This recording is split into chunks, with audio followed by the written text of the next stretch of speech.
Hello, ako po si Madam P at ito yung reading natin for the sign of Virgo, Sun, Moon, Rising, Venus, Jupiter, Virgo. Take only what resonates, guys. Maraming salamat sa patuloy ninyong panonood sa akin para doon sa mga patuloy na bumabalik dito sa ating channel. And sa mga hindi pa nakasubscribe, feel free na mag-subscribe. Of course, meron tayong Earth Sign Philippines. Please do check it out since ikaw ay Earth Sign. Ayan, magkakaroon tayo mga daily videos din dyan. And, dun sa ating Unicorn Princess Tarot, yan, may mga daily videos din tayo dyan. Na of course, you are an earth sign, so feel free to check it out.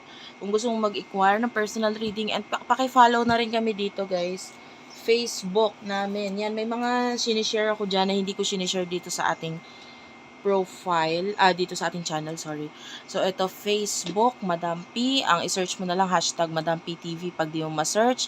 And then, TikTok, Unipri, Unicorn Princess Tarot. Ayan. Be aware, guys, kasi meron ako mga poster, ang ginagawa nila, ang nilalagay nila sa kanilang username, Unicorn Princess Tarot, tapos may number dito sa dulo. Make sure marami na yung followers na sa 100,000 mahigit na para sigurado kang ako yon. Okay? And ito rin yung aming TikTok shop, Unipri. Pag sinearch mo dyan, may kita mo yung mga products na available sa amin. And then, this is our WhatsApp contact number. Ayan, dito ka pwedeng mag-inquire ng personal reading. And doon sa ibang platforms na sinabi ko kanina, Madam Unicorn P. Ed. Ito yung Gcash namin. Ito nagiging transparent ako, guys, kasi marami po ang poster. So, pag ibang number ang binigay sa inyo, or hindi ito yung sa Gcash na name, hindi na po ako yon. And ang Gmail namin, virgophilippines@gmail.com. Pwede kang mag-inquire din dito sa aming Gmail or sa aming Google Chat.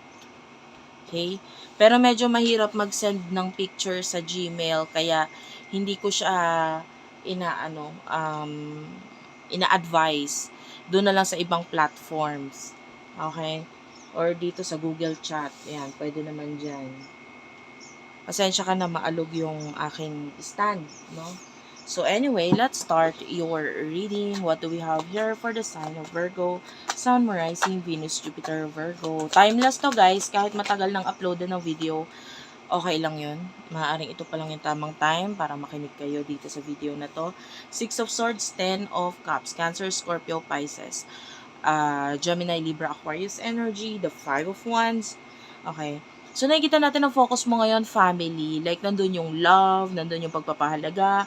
Whatever happened in the past, whatever na pagdaanan mo pagdating sa past mo with regard sa love, with regard sa home na rin, no? Kung ano man yung mga hindi pagkakaunawaan pagdating sa mga tao, sa home area, nakikita natin na unti-unti, or actually, naka-move on ka na nga dyan with the 6 of Swords. Yung iba nasa process pa lang ng moving on, pero marami sa inyo ang naka-move on na. And you do have the Hermit. So, nandun yung parang, like, I don't know, meron ka ng sarili mong shell, no? You are a Virgo, you are the Hermit. So, nasa hermit mode ka ngayon, nasa moving on stage ka, and wala ka na pakialam doon sa mga taong makakagulo pa sa buhay mo or sa buhay ng pamilya mo. So, I can see your energy here na ganun. So, who is this person? Nakakonect mo pagdating sa love, spirit guides, angel guides for the sign of Virgo, Sun, Moon, Rising, Venus, Jupiter, Virgo. Follow nyo ako sa ibang platforms, guys, kasi minsan, paiba-iba ako. Nagla-live ako. Sana maabutan nyo ako naka-live. Depende. Yan. So, make sure naka-follow kayo. 4 of Pentacles, 7 of Pentacles, Taurus, Virgo, Capricorn. Ito person na to, I feel like, tinatry niya mag-ipon, tinatry niya mag-grow, tinatry niya financially, more on finances ang focus nitong person na to. Kasi parang itong person na to gusto niya makapag-travel with a Justice card, the Chariot, and the Knight of Wands. So, pwedeng may kinalaman sa career itong travel na to, pero yung iba wala. It's just that medyo pwedeng nai-stress itong person na to, nape-pressure siya, and parang feeling niya yung pagta-travel na yon yung makakatulong para mawala yung pressure niya na yon, yung stress niya na yon, whatsoever. So, nandun yung part ng person na to na kailangan niya mag-ipon, or feeling niya dapat siya mag-ipon, mag-focus sa finances, sa money, para makaipon, para maisa katuparan yung pagta-travel na yun. Ano yung emotions niyo sa isa't isa? Maraming salamat sa mga nagko-comment dyan ha. Natutuwa ako sa mga comment ninyo. Hindi lang talaga ako pala reply guys. Hindi lang ako pala reply. Pero nagbabasa po talaga ako ng comments. And, yeah. Ma-appreciate ko kung lagi kayo nagko-comment. Kilala ko na nga yung iba dito. Sa kakabasa ko lagi ng comment ninyo. Pag nakita ko kayo doon sa ibang platforms, ay alam kong galing kayo sa YouTube. You do over the 12 stars and the temperance, Sagittarius, Gemini, Libra, Aquarius, Energy, Ace of Cups, mahal mo yung person na to, and the 2 of Swords. Pwede ngayon kasi nagkakaroon ka ng pagdidesisyon na be patient. You know, hindi ka nagmamadali pagdating sa usaping love. And yung iba sa inyo, kumbaga, pagdating sa love, hindi mo pinipressure yung sarili mo or yung person na kakonect mo. You know, nagiging patient ka lang talaga pagdating sa connection ninyo. I feel like wala ka rin pakialam sa kung ano mga sinasabi ng ibang tao sa'yo. Like, pwedeng may mga tao na iti-trigger ka talaga. Yung iba bashers, yung iba maybe people na wala namang maganda sasabihin. So, nakikita natin as much as possible din na hinahabaan mo yung pasensya dito sa mga taong to kasi why, 'di ba? Bakit? Hindi naman yun makakatulong sa growth mo, etc. Bagkos, mas ikaw lang din yung mabibigyan ng problema, stress, at isipin itong mga taong to. So, nakikita natin yung pagiging patient mo around this time. And, yung iba kaya ay nasa hermit mode eh. Pwedeng may mga na-experience ng mga tao sa buhay nyo na nakapagpainis sa'yo. Na to the point na parang, ay bahala na kayo sa buhay nyo, ayoko na mainis, so ako na lang lalayo, ako na lang iwas. Like, you know, literal na hermit. Ermitanyo, nagkaroon ka sarili mong mundo or inalis mo sila sa mundo mo. Okay? So, ano emotions sa person na nakakonect mo pagdating sa love? Spirit guides, angel guides for the sign of Virgo, Sun, Rising, Venus, Jupiter, Virgo. You do over the Emperor, Ace of Pentacles.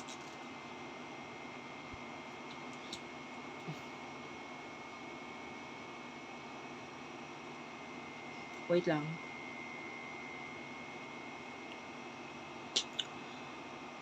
I'm feeling like itong person na to, if this is a person na walang connection or may long distance connection sa inyo or what, nakikita natin naghihintay siya. Ay, alam niya naghihintay ka, vice versa pala. Either ikaw or siya.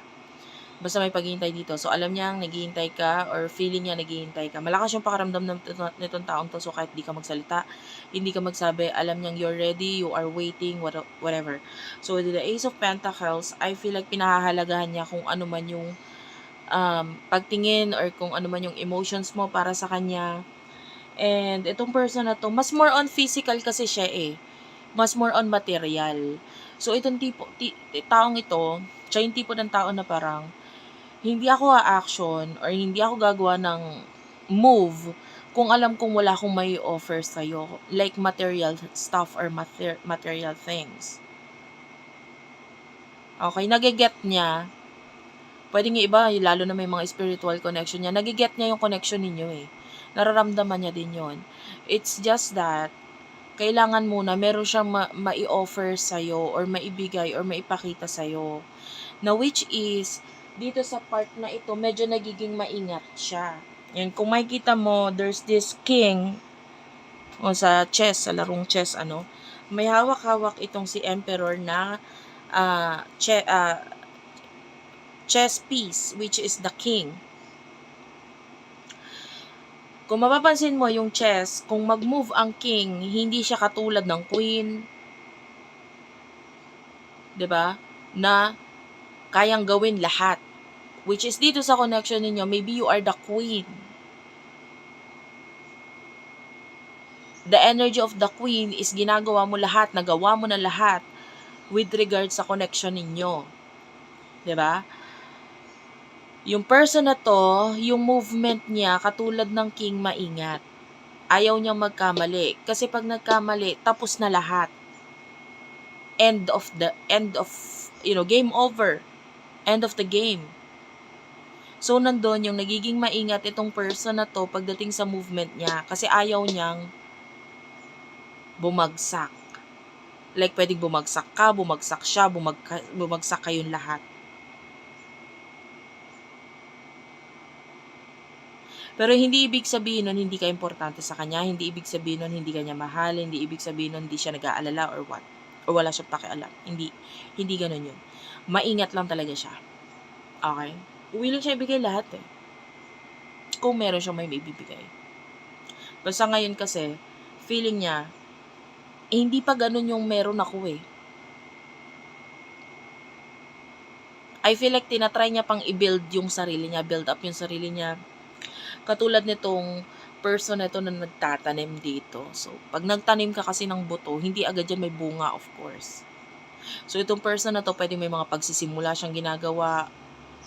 Ano, I feel like itong person na 'to lagi siyang may mga pagsisimulang ginagawa, like maybe lagi siyang nagkakaroon ng bagong trabaho, bagong career na, wherein hindi naman nagiging gano'n ka-satisfying para sa kanya yung mga income or kinikita, salary niya dun sa bagay na yun na nagiging dahilan para feeling niya kulang pa siya, wala pa akong maibigay, whatsoever, gano'n. Sabi ko nga more on material siya. Especially, of course, wala naman tayong gender specific. Especially kung siya'y lalaki sa connection. So, of course, kailangan meron talaga siyang masasabi. Eh, ngayon nakikita natin wala, feeling niya wala pa siya.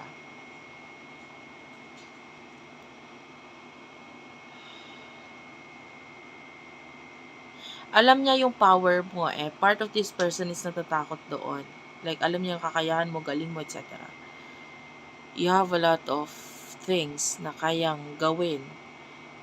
Part of this person natatakot dun sa mga kaya mong gawin kasi alam niya kung gaano ka risk taker, yung iba sa inyo, yung iba matapang.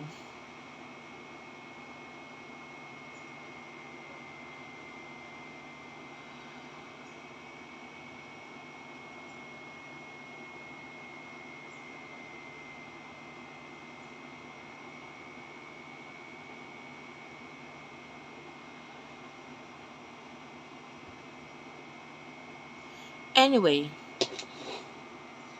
balik tayo sa energy ng person na to.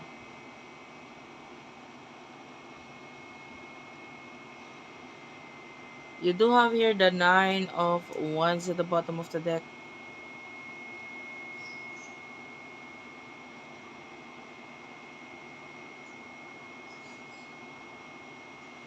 Nakikita mo yung person dito masyado pa nasa likod siya ng ano, 'di ba?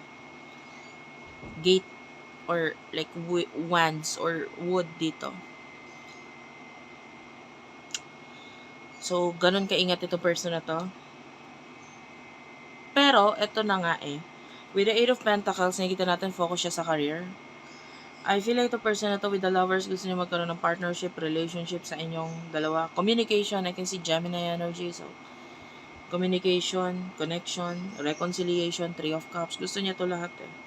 Pero ginagamit niya kasi utak niya with the Ace of Swords. Kaya hindi siya basta-basta pwedeng nakikipag-communicate sa'yo with the Page of Wands, communication. So, wala masyado kasi nagiging maingat siya.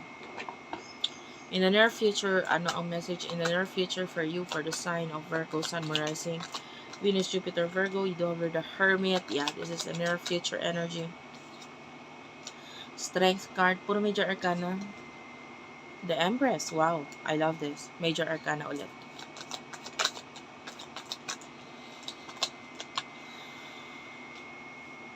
May plano tong, ito na tayo magsimula sa kanya. Nakikita natin yung plano niya in the near future. You do over the 9 of Wands. Kita mo talagang bumabalik at bumabalik yung cards niya. 8 of Pentacles. So, nakikita natin yung career talaga. More on career ang focus nito person na to kasi nga with the 9 of Wands, medyo nagiging maingat siya pagdating sa mga actions. And the 2 of Wands, nakita tayo ng plano dito with the Queen of Swords, pwede may kinalaman sa career. I'm getting this feeling na hindi siya masyadong makaipon. Or kung makakaipon siya, nakakaano rin, bumabagsak or nawala din yung finances agad. So, the reason kung bakit parang nagkakaroon ng boundaries or pagka-stuck na energy sa kanya, it's because nahirapan siya.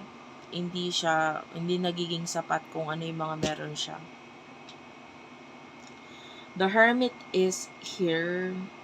This is Virgo energy.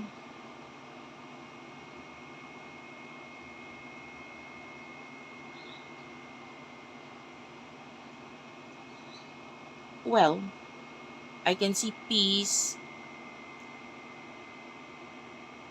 sa'yo. Yung iba sa inyo may pagpapahinga na gagawin. And maybe regarding your health, regarding sa daily activities mo, may mga pagbabago dito and whatsoever. The strength card is here. So, yung iba sa inyo, you're gathering your strength more on sa health mo, focus, and yung iba sa inyo, maybe physical, kung hindi sa health, physical, yung pagbabago sa itsura mo or what. So, nandun yung transformation, major transformation para sa'yo. The Empress, I can see you loving yourself in the near future. Ginagawa mo na ngayon, pero mas higit na pagmamahal sa sarili ang ginagawa mo, pag-focus sa mga kung ano yung dapat mong baguhin para mas maging mas maayos, maging mas maganda, mas maging favorable yung health mo or yung pang-araw-araw mong ginagawa, para maging mas masaya. I can see you nurturing yourself, mas nagiging iba healthy lifestyle. Like, I can see that, which is good.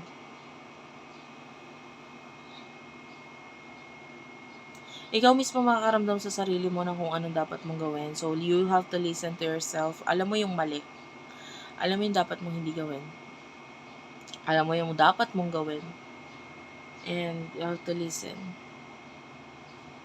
So, that's it for now. Thank you for watching. And yeah, if you want to book a personal reading, pumunta na lang kayo dun sa first part ng video na to para makapagpabook ng personal reading sa akin. By the way, dun sa number na nakalagay dun, huwag kayong tatawag. Kasi maaring hindi pumapansin yung inyong call or hindi rin naman ako yung makakausap ninyo. It's my admins na doon ka sa kanila interact, sila yung sa akin, i-schedule or nag-aayos ng aking schedule and plans po na mga nakabook sa akin. So maraming salamat. Ingat kayo palagi and I love you all and bye-bye.